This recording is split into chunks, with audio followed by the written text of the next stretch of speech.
Within a block of our apartment was a rooming house where the landlady did her own home cooking, and I had my meals there. The food was wonderful. Beef stew, baked beans, homemade pies, mashed potatoes and gravy, notwithstanding the jovial complaints of the adult boarders, who were the most interesting people in the world to an 11-year-old boy. Show people. They liked me too. I was the only child there. Like thousands of men and women who grasp the opportunity to make the upward climb in this land of unlimited opportunity, Mother saved enough money to establish her own business. Her reputation as a designer and dressmaker brought good clients, but she lacked the know-how to utilize bank credit. Because of lack of working capital or the proper utilization of bank credit, Mother's dressmaking business never expanded beyond her personal work and that of 2 full-time employees. Like most persons who endeavor to establish their own business, she too had her financial problems. One morning I noticed that she seemed to be quite worried. Later that day, before she returned home, I drew out what was to me a big chunk of my savings and purchased a dozen of the best roses I could buy. My mother's joy at this token of love inspired me to realize the true joy of the giver. January 6th was always an important day in my mother's life and mine, for that was her birthday. One January 6th, when for some reason, perhaps because of Christmas shopping, my bank account was down to less than $1, I was very much concerned, for I wanted desperately to buy her a birthday gift. That morning, I prayed for guidance. At the lunch hour, while walking home from school, my ears were tuned to the cracking of the ice beneath my feet. Suddenly, I stopped and turned around. Something told me to go back and take a look. I walked back, picked up a crumpled green paper, and was amazed to find a $10 bill. That's something you'll hear more about. I was excited, but I decided not to buy a gift after all. I had a better plan. Mother was home for lunch. As she was clearing the table, she picked up her plate and found a handwritten birthday note and the $10 bill. Once again, I found the joy of the giver, for it seemed that this was a day when everyone else had forgotten her birthday. She was delighted with this gift, which at the time seemed to her quite a sum. These personal experiences will indicate that each new decision that a child or an adult makes in a given set of circumstances begins patterns of thought that later create a tremendous impact in his life.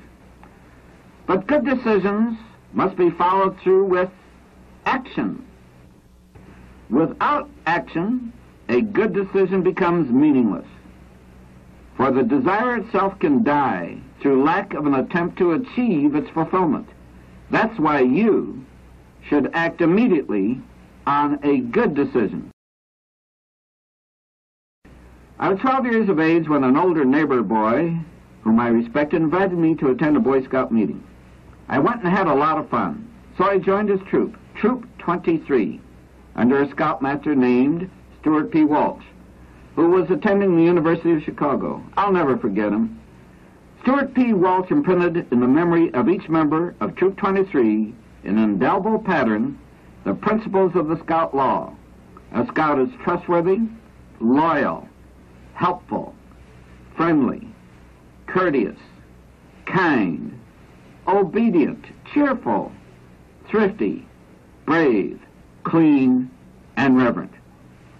But more important, he inspected to see if each scout in his troop knew how to relate, assimilate, and use each of these principles. Not to memorize them like a parrot, but to use them like a man. I can hear him say now, when you go after something, don't come back until you get it. This principle taught by an old scoutmaster became so ingrained in me that it formed, at first without my realizing it, another step on the road to the success system that never fails. One of the most important lessons of my life forced itself on me at about the time I was graduating from grammar school. It was a lesson that turned into a major principle. You are the subject of your environment. Therefore, select the environment that will best develop you toward your desired objective. Although I was not then able to state the thought as clearly as that, I was aware of the principle behind it. When it came time for me to enter high school, I concluded that Sun High was a better school than Lakeview High, which I would have to enter if we continued to live in the neighborhood in which we had our apartment at that time. Because an important change that my mother was making in business required that she move to Detroit, we made arrangements with a fine English family in the Sun District for me to live in their home. I also decided that I would select my own friends on going to the new school. In choosing, I searched for individuals of character and intelligence, and because I searched, I found what I was looking for: fine, wonderful persons who had a tremendous influence for good upon me. With me in a good home environment and attending a fine public school, Mother made an investment in a small insurance agency representing the United States Casualty Company in Detroit, Michigan. After renting desk space in the downtown office building, she looked with anticipation to her first day's sales. That day she was lucky. She worked hard, but she didn't make a single sale, and that was good. For every adversity carries with it the seed of an equivalent or greater benefit. What do you do when everything goes wrong? What do you do when there's no place to turn? What do you do when you are faced with a serious problem? Here's what she did, the way she later told it to me. I was desperate. I'd invested all the cash I had, and I just had to get my money's worth out of this investment. I had tried my best, but I hadn't made a sale. That night, I prayed for guidance, and the next morning, I prayed for guidance. When I left home, I went to the largest bank in the city of Detroit. There I sold a policy to the cashier and got permission to sell in the bank during working hours. It seemed that within me there was a driving force that was so sincere that all obstacles were removed.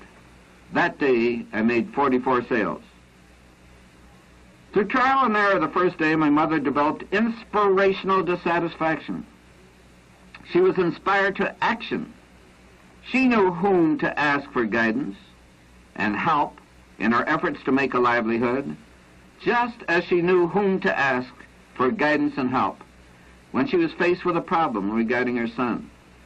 And through trial and success the second day, she acquired know-how in selling her Axum policies that developed for her a successful sales system.